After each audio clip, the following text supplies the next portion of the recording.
So why do you hate Dylan Raiola? Can I realize, hate's probably too strong a word. Why do you not like him as the starting quarterback at the University of Nebraska? Now, obviously, if you're, not a Nebraska guy, you probably, do the whole he's a Patrick Mahomes copy. It's kind of weird. Tamu Mahomes is what people have said about him. I think most of that stuff is trolling because I can't believe that like people would really actually take that seriously. Why that's something to be concerned about. What is he, 19, 20 years old, and you're making fun of him for the way he acts? I guess they are pros now and they're no longer kids, so maybe that's appropriate. And by the way, before I start this, I should clarify something from my post-game reaction video for Michigan State. Some of you got the idea that I was suggesting that TJ Lateef should be our starter, and no, I am not. TJ Lateef, it's always the backup quarterback syndrome. The backup quarterback is the best player on the team. But no, my only thing was at that point was, I didn't understand why they wouldn't have pulled Dylan out of the game for a few minutes and get his head together. And I think I've thought about that more. You got to realize that when I do those post-game reaction videos, they're just stream of consciousness stuff from what I thought I saw during the game. I don't take notes. Sometimes I look at stats like I did with that one, but I post pretty much of just reacting. And I used to call them overreactions, and maybe I should put that in the title again so people get that idea. But I thought about it a little bit more, and I think it's pretty clear why you don't pull him out of the game. And I think, he's a young guy, and a guy's got to work through his emotions on the field if he's going to be any good. You can't just go, oh my God, he's stressed, and then pull him out of the game. Somebody else did leave the comment that, you can't put a guy into a position where he's going to make mistakes and then yank him because he made a mistake. Then they play a fear of making mistakes. And that makes a lot of sense. But what doesn't make sense to me, and this has been going on for a while, is that people just don't like Dylan Raiola. And I don't get it. I really don't. So I'm hoping that this video, you guys can leave some comments and explain to me what you don't like about it. I can get the idea that, as Haas said last night on their show, the X's and O's show, that, maybe he's not the best fit for our offense right now because our offensive tackles aren't really that good and he's under a lot of pressure. But I don't think that's it.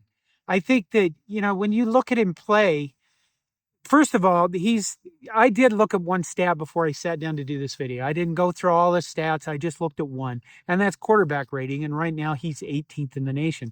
And that's pretty good. When you look at all the quarterbacks that Nebraska's had over the years, he's probably the best pure passing quarterback we've had since what? Like Bruce Matheson back in the 80s? And nobody knows that guy's name. I think he's the last guy that threw an NFL pass for Nebraska as a quarterback, something like that. But he's a pure passer. Does he have the speed that a lot of the quarterbacks in his era, right now do? He's not a Jalen Hurts. He's not a Lamar Jackson. He's probably not a TJ Lateef either. And maybe people dislike him because of that, because he can't just scramble out of danger whenever he feels like and take off down the field for a 40-yard run. He's just not going to be that guy. Did he have a hard time against Michigan State? And I think probably in a number of his other games, does he hold on to the ball too long? I'd have to say yes. But that's something, that hopefully he's going to learn and get better at. And I think this last game will probably provide him with some perfect examples of being able to work on that issue. But one more aside real quick. If you happen to be on social media or on a bulletin board, on our game thread or anywhere interacting, maybe in a bar, interacting with other Nebraska fans or Penn State fans for that matter, Texas fans, they had their major disappointment, and looked at all the comments and thought about all the comments that happened during those games, there should be no reason for you to ever in your life question why at some point humanity had witch trials. I ain't not making that up. Because, you should really just never think to yourself, man, I can't believe at one point they accused people of being witches and then burned them at the stake or some shit like that. Because I'm telling you right now, I'm guessing that right at Penn State, those fans probably, James Franklin, they'd probably be over there like, I'm sure he has the mark of Satan on him somewhere. We just brought him some more. They could probably, sell tickets to witch trials and Happy Valley Stadium, Beaver Stadium, make shit tons of money to buy better quarterbacks or something. It's probably occurred to somebody. Anyway, what's funny about this is that the PFF grades have come out and they show that our offensive line isn't as bad as it looked in the game, or isn't as bad. People are backtracking on the whole offensive line is bad thing, which I think is kind of hilarious because, and there was I did see one other stat that Dylan's time to throw was 4 seconds. Okay.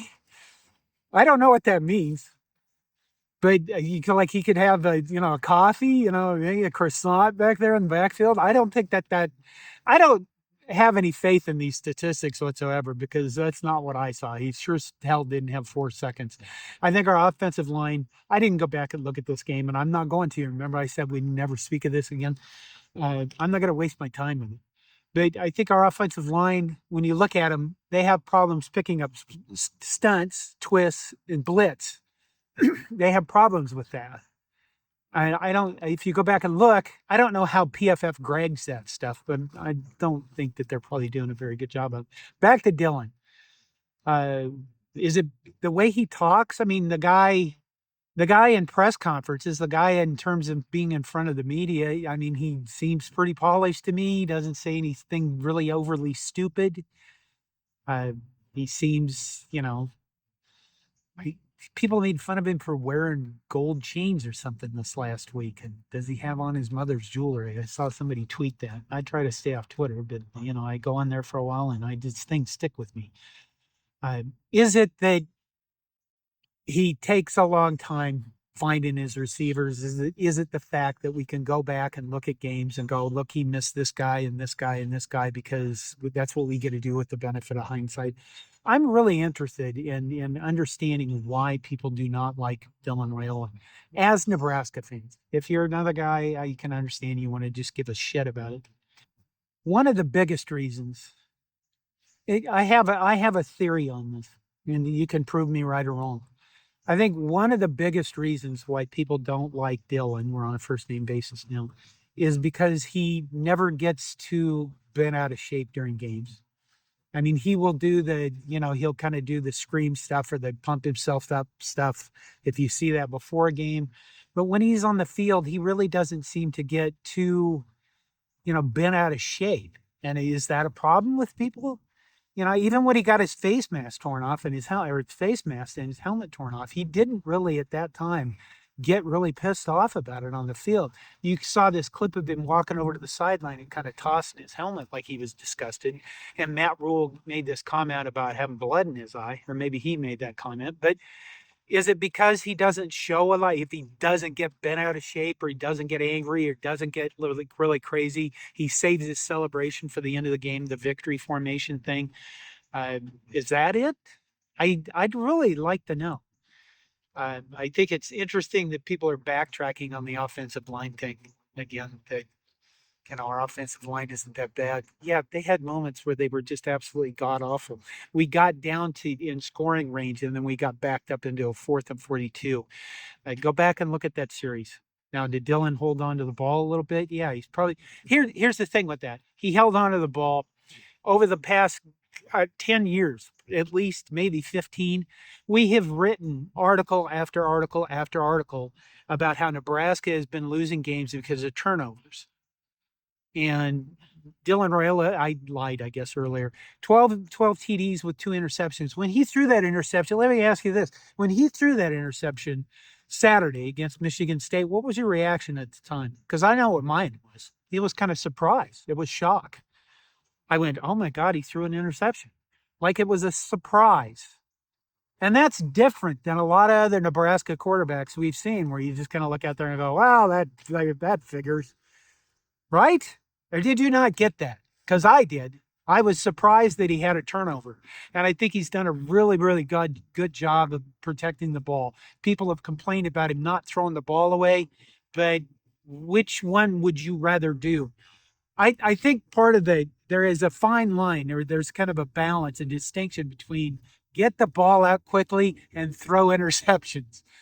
And maybe he needs to, work on the get the ball out a little bit quicker, but at the same time, I don't think you can have both of those things be true all of the time. And the complaints are just mind-boggling to me, I guess. Do I wish he was a little faster? Yeah, that'd be kind of fun. But that's like, that's not who he is. So I'd like to hear your thoughts on Dylan Raiola, and maybe your thoughts on having witch trials and selling out Memorial Stadium. People backtrack so much on our offensive line. They went, well, it wasn't as bad as we thought it was. You mean you're not ready to burn them first as witches? That's really what you mean. And they can live for another week because the PFF people said they might be okay. Again, let me know your thoughts. It's getting cooler out. You can see the change in the leaves a little bit. It's a beautiful day. All right, that's it for now.